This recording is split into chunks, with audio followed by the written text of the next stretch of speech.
નથી કે બાપા છે ને એના છોકરાને નાનેથી એમ કે તને ખબર ન પડે, આમ કરાય તેમ કરાય, ટોર્ચર કરે. આપણા મા બાપ, આપણા વડીલો ક્યારેક આપણને ટોર્ચર કરતા હોય અને આપણને એમ લાગે કે ખરેખર આ શું છે. એનો એક પ્રસંગ મારે તમને કહેવો. એક બાપા છે ને છોકરાને ટોર્ચર કરે. ગમે એ જાય ને, સંડાસની અંદર જાય, બાથરૂમની અંદર કપ કપ કરતો ધોયડો જાશો, પાકલું ને ઉઘરા.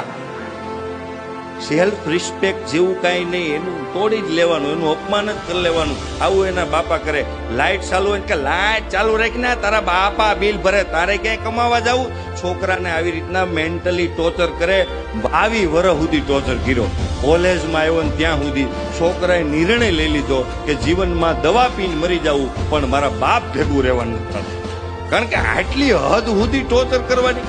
ગમે ત્યાં જાઓ તમે, આમ કરો તેમ કરો, કાંઈ આપણી ઇજ્જત જ નહીં. બાપાએ નક્કી કર્યું કે મારા બાપ ભેગું નથી. છોકરાએ નક્કી કર્યું મારા બાપ ભેગું નથી રહેવાનું થતું, ગમે એ થઈ જાય.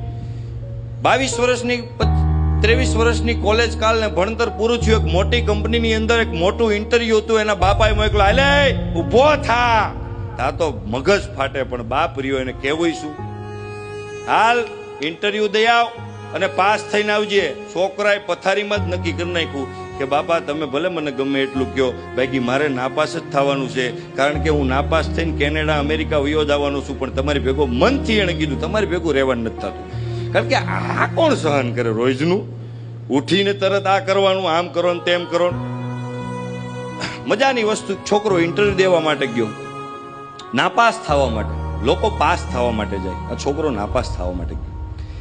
એન્ટ્રી કરતો હતો, બિલ્ડિંગની અંદર એન્ટર થયો. સામે ઇન્ટરવ્યુ દઈને બધા યુવાનો આવતા હતા. પૂછવા લાગ્યો કે પાસ કરે છે કે નાપાસ? એ કે બધાને ફેલ કરે છે. એ કે તો કામ થઈ ગયું, હાલો આપણને ફેલ કરશે. રેડી. ઇન્ટરવ્યુ દેવા માટે જ્યાં દરવાજો ખોલે, મોટા મોટા ઓફિસરો બેઠા હોય, ભાઈ બેસે જ. એને 2 જ સવાલ કરે છે કે ભાઈ તારું નામ શું છે? એટલે છોકરો કે ફલાણું ફલાણું ફલાણું. મજામાં? કે ઓલરેડી એકદમ આનંદમાં. ઓકે ચાલો, ક્યારથી નોકરી ચાલુ કરો છો? પેલો સ્તબ્ધ થઈ ગયો. કે સાહેબ તમે તો એજ્યુકેશન કદાચ મારા કરતા તમારું વધારે છે. તમે એ તો પૂછો કે તમારી કંપનીની અંદર હું આવું છું, મારી ક્ષમતા કેટલી છે, હું તમારી કંપનીને કેટલો ફાયદો કરાવી આપીશ, એ તો જરીક મને પૂછો. બીજી બધી વાત ક્યાં તમે આ કરો? અમારું ઇન્ટરવ્યુ લેવાનું હતું ત્યારે 4 સાહેબો બેઠા હતા ને, ત્યારે એને વાત કરી કે તારું ઇન્ટરવ્યુ તું દરવાજાની અંદર એન્ટર આવ્યો ને ત્યારે ચાલુ થયું એવું નહીં. બિલ્ડિંગની અંદર એન્ટ્રી મારી ને ત્યારથી તારું ઇન્ટરવ્યુ ચાલુ હતું. તું જ્યારે બિલ્ડિંગની અંદર એન્ટર માર્યો ને ત્યારે લોબીની અંદર 2 માવાના કાગળ પીડ્યા હતા, ગુટકાના કાગળ પીડ્યા હતા. એને પકડી અને તે કચરા પેટીની અંદર નાખી દીધા. એ લોબી તારા બાપુજીની નથી, તારી નથી, તે તારી સમજીની કચરામાં નાખી દીધા. આગળ ગયો, એક દાદરની અંદર લાઇટ ચાલુ હતી નકામી, એ બંધ કરી અને તું આગળ વધ્યો. અને તું જ્યારે ઓફિસની અંદર એન્ટ્રી કરી ત્યારે 2 પગ આમ ટહડી કે અમારી ઓફિસ બગડે નહીં, એટલા માટે તું અંદર આવ્યો.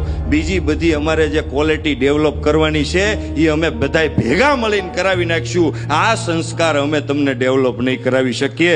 ત્યારે આંખમાંથી દળદળ આહુડા પડી ગયા કે 22 વર્ષ સુધી જે બાપે મારા માથે ટોર્ચર કર્યું, એ બાપે મારા માથે ટોર્ચર નથી કર્યું, પણ મને ટ્રેનિંગ આપી અને શ્રેષ્ઠ માણસ બનાવ્યો. એમ આપણા વડીલો છે ને, એ આપણને ટ્રેનિંગ આપતા હોય છે. એ થોડા ઈચ્છે કે મારો છોકરો દારૂડિયો બને. અરે બેવડામાં બેવડો માણા, બેવડામાં બેવડો જે રોજ નશામાં રહેતો હોય, રોજ પીતો હોય, એને માના હમદઈને પૂછવાનું કે તમને દારૂ કેટલો વાલો છે? એટલે કે આ દારૂ વાલામ વાલો મને છે.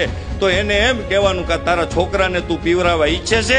તો એ એમ કે નહીં, મારો દીકરો દારૂ ન પીવો જોઈએ, કારણ કે બેવડાને ખબર છે કે આ વસ્તુ ખરાબ છે.